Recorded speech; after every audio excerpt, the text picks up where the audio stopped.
શ્રી સહજાનંદ સ્વામી જે તે પોતાના સત્સંગી પ્રત્યે શિક્ષાપત્રીને લખતા થકા પ્રથમ પોતાના ઈષ્ટદેવ જે શ્રી કૃષ્ણ ભગવાન તેનું ધ્યાન રૂપ મંગલાચરણ કરે છે. હું જે તે મારા હૃદયને વિશે શ્રી કૃષ્ણ ભગવાનનું ધ્યાન કરું છું તે શ્રી કૃષ્ણ કેવા છે? તો જેના ડાબા પડખાને વિશે રાધિકાજી રહ્યા છે અને જેના વક્ષસ્થળને વિશે લક્ષ્મીજી રહ્યા છે અને વૃંદાવનને વિશે વિહારના કરનારા છે અને વૃત્તાલય ગામને વિશે રહ્યા એવા જે સહજાનંદ સ્વામીજી અમે જે તે નાના પ્રકારના જે સર્વે દેશ તેમને વિશે રહ્યા એવા જે અમારા આશ્રિત સર્વે સત્સંગી તેમને ઉદ્દેશીને શિક્ષાપત્રીને લખીએ છીએ. શ્રી ધર્મદેવ થકી છે જન્મ જેમનો એવા જે અમારા ભાઈ રામપ્રતાપજી તથા ઈચ્છારામજી તેમના પુત્ર જે અયોધ્યા પ્રસાદજી નામે અને રઘુવીર નામે જેને અમે અમારા દત્તપુત્ર કરીને સર્વ સત્સંગીના આચાર્યપણાને વિશે સ્થાપન કર્યા છે તથા અમારા આશ્રિત એવા જે મુકુંદાનંદ આદિક નૈષ્ટિક બ્રહ્મચારી તથા અમારા આશ્રિત જે મયારામ ભટ્ટ આદિ ગ્રસ્ત સત્સંગી તથા અમારા આશ્રિત જે સુવાસની અને વિધવા એવી સર્વે બાઈઓ તથા મુક્તાનંદ આદિક જે સર્વે સાધુ એ સર્વે તેમણે પોતાના ધર્મની રક્ષાના કરનારા અને શાસ્ત્રને વિશે પ્રમાણરૂપ અને શ્રીમદ નારાયણની સ્મૃતિઓ સહિત એવા જે અમારા રૂડા આશીર્વાદ તે વાંચવા અને આ શિક્ષાપત્રી લખ્યાનું જે કારણ છે તે સર્વે તેમણે એકાગ્ર મને કરીને ધારવું અને આ શિક્ષાપત્રી જે અમે લખી છે તે સર્વે જીવના હિતની કરનારી છે અને શ્રીમદ ભાગવત પુરાણ આદિક જે સત્શાસ્ત્ર તેમણે જીવના કલ્યાણને અર્થે પ્રતિપાદન કર્યા એવા જે અહિંસા આદિક સદાચાર તેમને જે મનુષ્ય પાળે છે તે મનુષ્ય જે તે આલોક ને પરલોકને વિશે મહાસુખિયા થાય છે અને તે સદાચારનું ઉલ્લંઘન કરીને જે મનુષ્ય પોતાના મનમાં આવે એમ વર્તે છે તે તો કુબુદ્ધિવાળા છે અને આલોક ને પરલોકને વિશે નિશ્ચય મોટા કષ્ટને જ પામે છે. તે માટે અમારા શિષ્ય એવા જે તમે સર્વે તેમણે તો પ્રીતિય કરીને આ શિક્ષાપત્રીને અનુસરીને જ નિરંતર સાવધાનપણે વર્તવું પણ આ શિક્ષાપત્રીનું ઉલ્લંઘન કરીને વર્તવું નહીં. હવે તે વર્ત્યાની રીત કહીએ છીએ જે અમારા જે સર્વે સત્સંગી તેમણે કોઈ જીવ પ્રાણી માત્રની પણ હિંસા ન કરવી અને જાણીને તો ઝીણા એવા જૂ માકડ ચાંચડ આદિક જીવ તેમની પણ હિંસા ક્યારેય ન કરવી અને દેવતા અને પિતૃ તેના યજ્ઞને અર્થે પણ બકરા મૃગલા સસલા માછલા આદિ જે કોઈ જીવની હિંસા ન કરવી કેમ જે અહિંસા છે એ જ મોટો ધર્મ છે એમ સર્વશાસ્ત્રમાં કહ્યું છે. અને સ્ત્રી ધન અને રાજ્ય તેની પ્રાપ્તિને અર્થે પણ કોઈ મનુષ્યની હિંસા તો કોઈ પ્રકારે ક્યારેય પણ ન જ કરવી અને આત્મઘાત તો તીર્થને વિશે પણ ન કરવો ને ક્રોધે કરીને ન કરવો અને ક્યારેય કોઈક અયોગ્ય આચરણ થઈ જાય તે થકી મુજાઈને પણ આત્મઘાત ન કરવો અને ઝેર ખાઈને તથા ગળે ટૂંપો ખાઈને તથા કૂએ પડીને તથા પર્વત ઉપરથી પડીને ઇત્યાદિ કોઈ રીતે પણ આત્મઘાત ન કરવો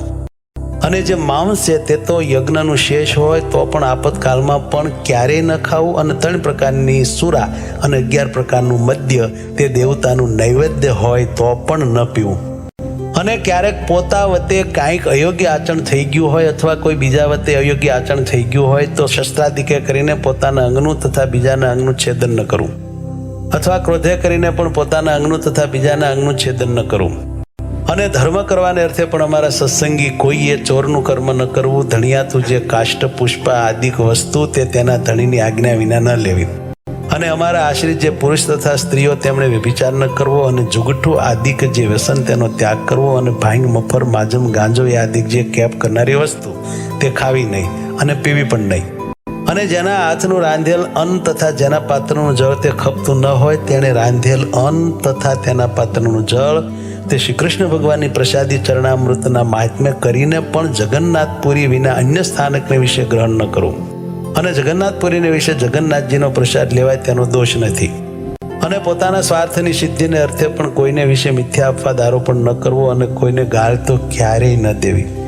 અને દેવતા તીર્થ બ્રાહ્મણ પતિવ્રતા સાધુ વેદ એમની નિંદા ક્યારેય ન કરવી અને ન સાંભળવી અને જે દેવતાને સુરા અને માંસનું નૈવેદ્ય થતું હોય અને વળી જે દેવતાની આગળ બકરા આદિક જીવની હિંસા થતી હોય તે દેવતાનું નૈવેદ્ય ન ખાવું અને માર્ગને વિશે ચાલતા શિવાલય આદિક જે દેવ મંદિર આવે તેને જોઈને તેને નમસ્કાર કરવા આદર થકી તે દેવનું દર્શન કરવું પોતપોતાના વર્ણાશ્રમનો જે ધર્મ તે કોઈ સત્સંગીએ ત્યાગ ન કરવો પરધર્મનું આચરણ ન કરવું પાખંડ ધર્મનું આચરણ ન કરવું તથા કલ્પિત ધર્મનું આચરણ ન કરવું જેના વચનને સાંભળવે કરીને શ્રી કૃષ્ણ ભગવાનની ભક્તિ ને પોતાનો ધર્મ એ બે થકી પડી જવાય તેના મુખ થકી ભગવાનની કથા વાર્તા ન સાંભળવી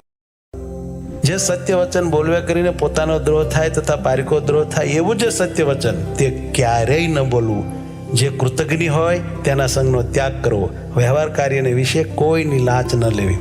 ચોર, પાપી, વ્યસની, પાખંડી, કામી તથા કિમિયા આદિ ક્રિયાએ કરીને જનનો ઠગનારો એ 6 પ્રકારના મનુષ્ય, તેમનો સંગ ન કરવો. જે મનુષ્ય ભક્તિનું અથવા જ્ઞાનનું આલંબન કરીને સ્ત્રી, દ્રવ્ય અને રસાસ્વાદ તેને વિશે અતિશય લોલુપ થકા પાપને વિશે પ્રવર્તતા હોય તેવા મનુષ્યનો સમાગમ ન કરવો. જે શાસ્ત્રને વિશે શ્રી કૃષ્ણ ભગવાન તથા શ્રી કૃષ્ણ ભગવાનના જે વારાહાદિક અવતાર તેમનું યુક્તિએ કરીને ખંડન કર્યું હોય એવા જે શાસ્ત્ર તે ક્યારેય ન માનવા અને ન સાંભળવા. ગાળ્યા વિનાનું જે જળ તથા દૂધ તે ન પીવું અને જે જળને વિશે ઝીણા જીવ ઘણાક હોય તે જળે કરીને સ્નાનાદિક ક્રિયા ન કરવી. જે ઔષધ, દારૂ તથા માંસ તેને યુક્ત હોય તે ઔષધ ક્યારેય ન ખાવું. વળી જે વૈદ્યના આચરણને જાણતા ન હોય તે વૈદ્ય આપ્યું જે ઔષધ તે પણ ક્યારેય ન ખાવું. અને લોક અને શાસ્ત્ર તેમણે મળમૂત્ર કરવાને અર્થે વર્જ્યા એવા સ્થાનક જે જીર્ણ, દેવાલય તથા નદી તળાવના આરા તથા માર્ગ તથા વાવેલું ખેતર તથા વૃક્ષની છાયા તથા ફૂલવાડી બગીચા એ આદિક જે સ્થાનક તેમને વિશે ક્યારેય પણ મળમૂત્ર ન કરવું તથા થૂકવું પણ નહીં.